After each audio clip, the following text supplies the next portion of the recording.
That was me. Oh, good block. Nice move, but then slapped away with a better defensive play. Horford running the floor. Counted. They were unrecognizable from November and December. Oh, what a finish! Type of play. Tatum, followed by Horford. Again, Ricky dropped 37 on them one night. Yeah, 8 threes that night.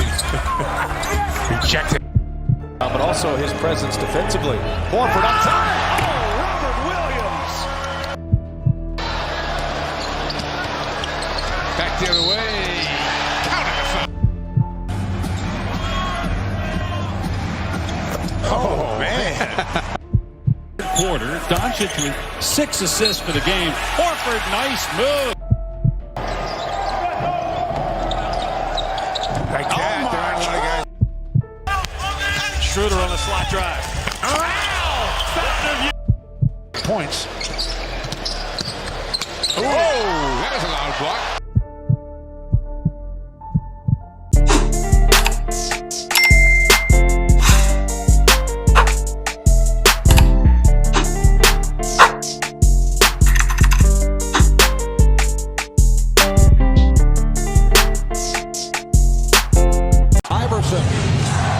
Bothered by Lou.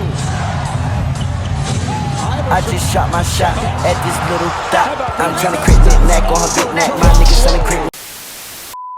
What's up, YouTube? It's Drew. I'm back in videos again. Another big body banger that is a 2 video. Now, first things first, make sure you like, comment, subscribe on over 4K. And I'm saying today I'm the build dealer on your local crime kind of metro with this Al Horford build video. Now, first things first, well, second things second, I should say. Happy Memorial Day. You know, I hope y'all saw that game last night. You know, that was a crazy ending.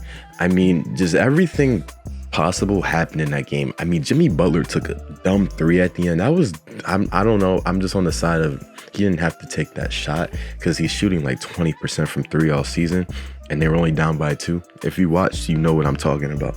So it's like, it wasn't called for, but still, it was an amazing series. I wanted the Heat to go to the finals so bad. I wanted Jimmy to win a ring so bad, but it's good that Jason Tatum's in it, you know, and Jaylen Brown. They're definitely the future of this league. So, you know, Al Horford was suggested. Today I'm coming at you with this Al Horford build. So without further ado, let's get right into these pie charts that I use for Al Horford. My bad for just talking about the finals, but that was crazy. That was crazy. But all right, so for Al Horford, I was contemplating either using the defending and shooting pie chart, right? Just because it was like, he's known for defense, you know, he's known for being able to be a great defender and a great shooter at the same time, but he also has a post game, right? So I went with the more shooting than finishing pie chart, knowing that I'd still be able to get defensive stats, because you always know that with big men it's pretty easy to balance out on defense just if you have the right badges, and you'll see it's the same with here. Now for the physical profile, I went with the speed, the strength and vertical pie chart, you know, because Al Horford obviously is kind of slow on the court. So it's, you know, you didn't need a speed pie chart for him. I think the physical profile with the strength and vertical would do him justice, especially when trying to block shots with the vertical and back down everybody with the strength. So you see right here, the defensive badges are going to be pretty high for what it's worth. You know, I have 8 defensive rebounding badges. And it's in the right places, so I'm going to be able to block shots and guard literally any big man in the post, which is what Al Horford provides. Now, obviously, Al Horford has underrated perimeter defense as well, so you could put those extra points to lateral quickness if you want a perimeter defense, you know, because he can stay in front of guards for, you know, the most part. Sometimes he gets blown by. And for the finishing, you see right here, it's very, very balanced. So you're going to have contact dunks, you know, big man contact dunks, just regular pro big man contact dunks, and you're gonna be able to shoot from deep because we picked that more shooting than finishing pie chart. So this build can literally do everything that you need to do. On top of that, it's 6'10", so it's going to be a little bit quicker, and those attributes are going to be a little bit higher that you saw before. You want to put the weight up to 244 pounds, you know, just to get that extra strength. And you want to put the wingspan up to 80. Oh, I said 80, my bad. You want to put it up to 90. Just to get that extra attributes on blocking, but without losing too much shooting. You see right here, you go with the post scorer or sharp shooting takeover, and I went with post scorer because Al Horford. And once again, you have a 77 block with this build. If you've watched any of my videos, you know that a 75 is literally all you need to block shots consistently, and you probably need like gold rim protector or silver rim protector, and you'll be okay.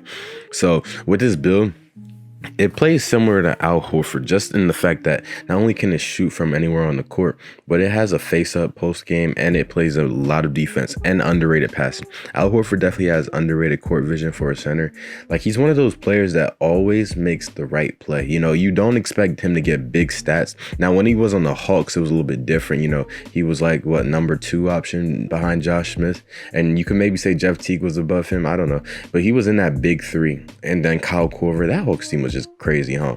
But he always did the right play on that team too, and he was definitely more ball dominant in terms of, you know, so he could give you a solid 20 a game if he wanted to, you know. But with the Celtics, he has a different role, and he plays into that role very well. Like we saw against the Bucks, he dropped like 30 out of the blue. It shows that he still can do it if he wanted to, you know. If he had the position to do so, you know, like the opportunity to do it, he'd be able to do it. So it's just, you know, it's really all about opportunity in the NBA, but still with him adjusting to his role and doing what's best for his team, that for one, that shows how amazing of a team player he is, and for two, it shows how amazing of a basketball player he is.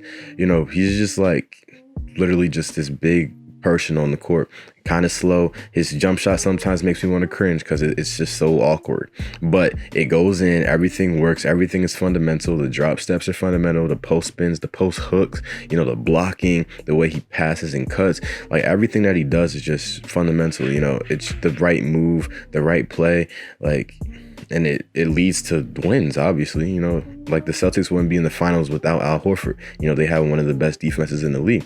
They just wouldn't be there without Al Horford. So at the end of the day, it's just interesting to really see what he provides, especially after knowing that he was a star on the Hawks. And if you're a little bit younger, you wouldn't know that he was a star on the Hawks, you know, like an all-star caliber type of player on the Hawks, you know, where they had the potential to win championships, but obviously, you know, fell short. So I hope he gets his first ring too. You know, I don't really feel like seeing the Warriors win again, but if they do, kudos to them. I just kind of get bored watching the Warriors like in the finals because it's all the time. I don't get bored watching them play though, just because Steph Curry, Clay, like that whole team is amazing to watch. But I just love difference. I love nuance. So hopefully, you know, we get a different winner this year. But we'll see. We'll see. Celtics in 6. But yeah, that's pretty much the end of the video, y'all. Make sure to like, comment, and subscribe. We're on the road to 4K, you know what I'm saying? Comment any builds that y'all want down below. Until then, I'm out. Peace.